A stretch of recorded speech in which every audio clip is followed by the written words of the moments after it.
There's something about being told you don't matter because you're not a boy that really sticks with you. Mary Tudor was born in 1516, the fifth child of King Henry VIII and Catherine of Aragon, but the only one who didn't die as a baby.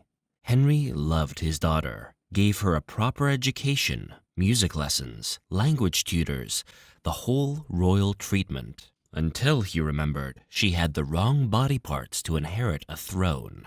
So Henry did what any reasonable king would do and decided to divorce Catherine to find a wife who could give him a son, because clearly the problem was the womb and not, basic biology or chance. The Pope said no, divorces aren't allowed, and Henry said, "Watch me," created his own church, the Church of England, and married Anne Boleyn anyway. That little tantrum became the English Reformation, and Mary, stripped of her titles, illegitimized, told she didn't count anymore because Daddy needed a boy. Anne Boleyn gave Henry another daughter, Elizabeth, which must have been hilarious in a deeply unfunny way. Eventually, Henry got his son, Edward VI, who showed up in 1937 and died in 1553 at the age of 15.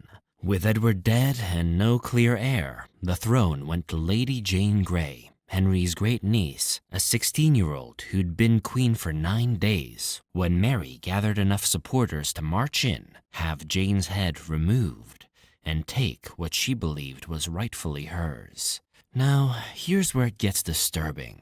Mary's entire childhood had been watching her father tear England away from the Catholic Church, and she took it personally. So, when she finally got power, her main goal was to drag England back to Catholicism, whether England liked it or not. She married Philip II of Spain, a Catholic fanatic who was in the middle of running the Spanish Inquisition, because apparently she thought that was a good example to follow. She then reinstated heresy laws. If you were a Protestant, you had 2 options: convert or leave.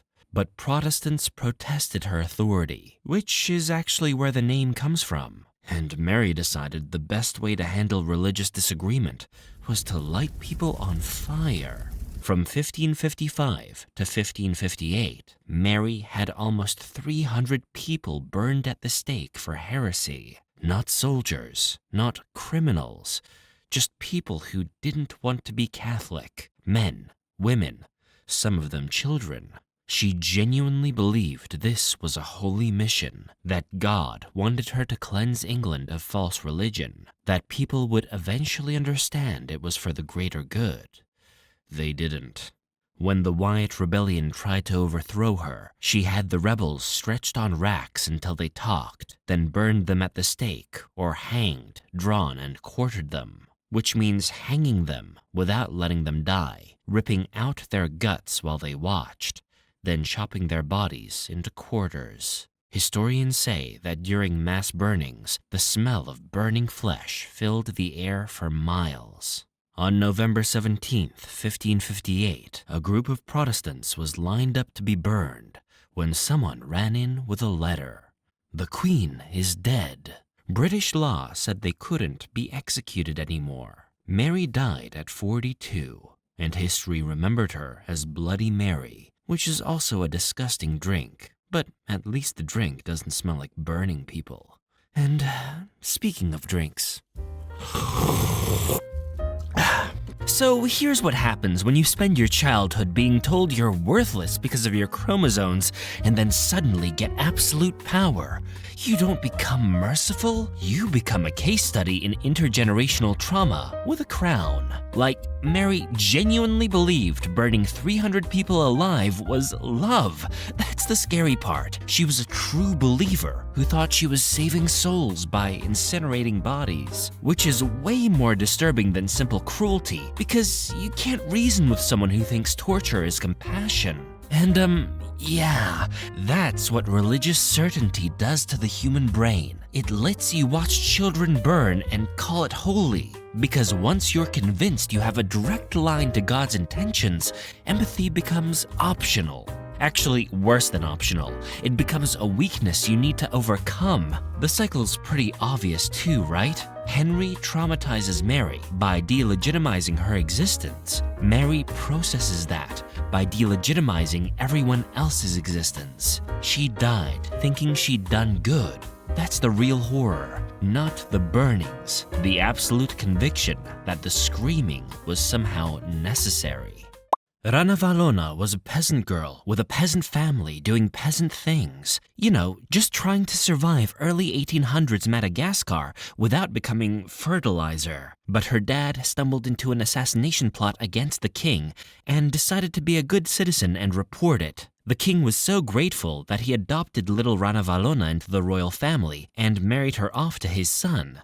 Which seems like a sweet deal until you realize that being a royal in the 1800s mostly meant waiting for people to die so you could take their stuff. Which is, still a pretty sweet deal, actually. Anyway, her husband eventually became king. Then he died, and in 1828, she seized the throne at 50 years old by murdering every single royal family member who might have had opinions about that. Because nothing says legitimate succession quite like making sure there's nobody left to argue with you. Her first move as Madagascar's new management was to kick out every foreigner on the island, nullified all treaties with Europeans, especially the French, banned Christianity entirely, and basically told the outside world to go pound sand because Madagascar was now a strong independent nation, ruled by a strong independent woman. Queen behavior, literally. To really drive the point home about how serious she was about the whole isolation thing, when the French tried invading in 1835, she defeated them and decorated the beaches with French soldier heads on pikes. You know, just some lovely coastal ambiance to make sure that any other colonizers understood that visiting hours were permanently over. But here's where it gets a bit, She brought back trial by ordeal as the new justice system, which meant if you were accused of a crime, forget boring stuff like evidence or witnesses. You just had to chug a cup of poison mixed with chunks of goopy chicken skin, and if you threw up, you were innocent. If you didn't throw up, well, you were guilty, and also soon to be extremely dead from the poison you just drank. So either way, it's not a great afternoon for you. Christians got it worse though. She had them thrown off cliffs, burned alive, or subjected to progressive amputation, which is exactly what it sounds like. Just slowly removing pieces of you until there wasn't enough left to keep the whole being alive thing going.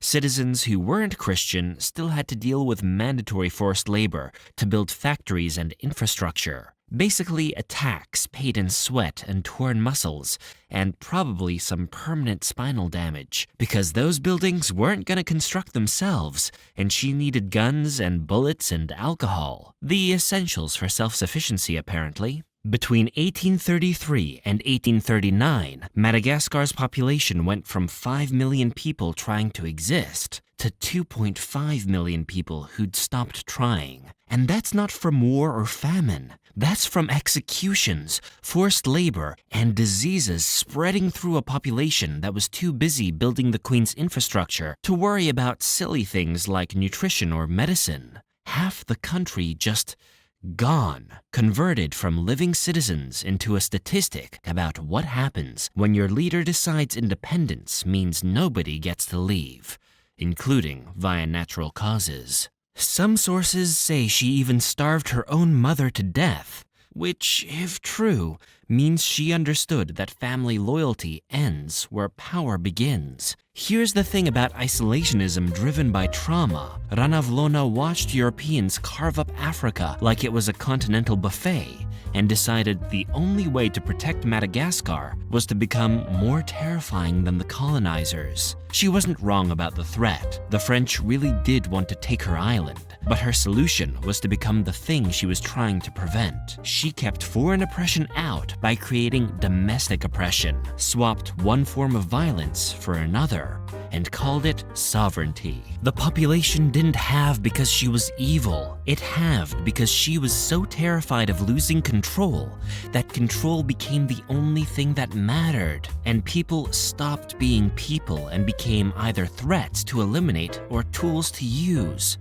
When your entire political strategy is keep everyone so afraid and exhausted that they can't rebel, you're not building a nation, you're building a graveyard with borders. Ranavalona ruled for 33 years and died in her own bed in 1861, which is more than you can say for the 2.5 million people who didn't make it that far.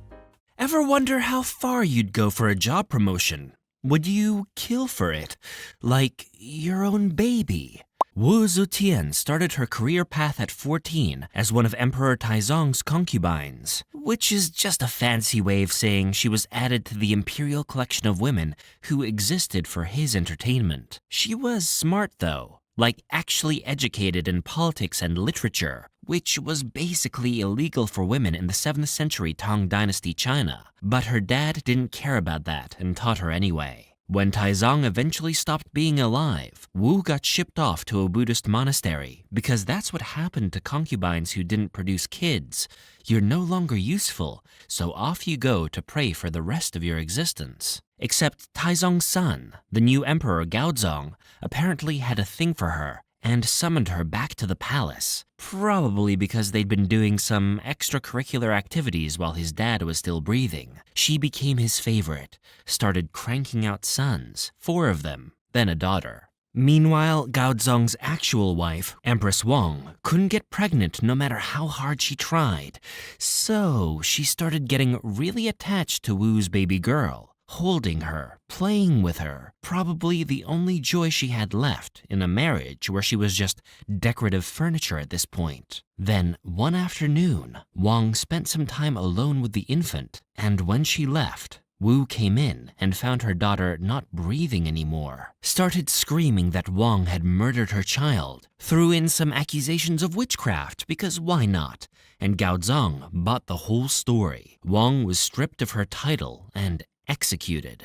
Except here's the thing, most historians are pretty damn sure Wu strangled her own infant daughter, timed it for right after Wang's visit, wrapped her hands around that tiny throat and squeezed until the struggling stopped, then immediately started the performance about the evil empress murdering innocent babies. Her daughter's last experience of existence were her own mother's hands cutting off her air supply because career advancement required a tiny corpse to blame on someone else. Wang's execution wasn't a beheading or poison or anything remotely humane. Wu had her arms and legs hacked off while she was still aware of what was happening to her, then had what remained of her dumped into a giant vat of wine to bleed out slowly while floating in alcohol. The former empress spent her final hours as a limbless torso, marinating in her own blood, probably wondering how playing with a baby had led to this. Wu spent the next several decades systematically eliminating anyone who stood between her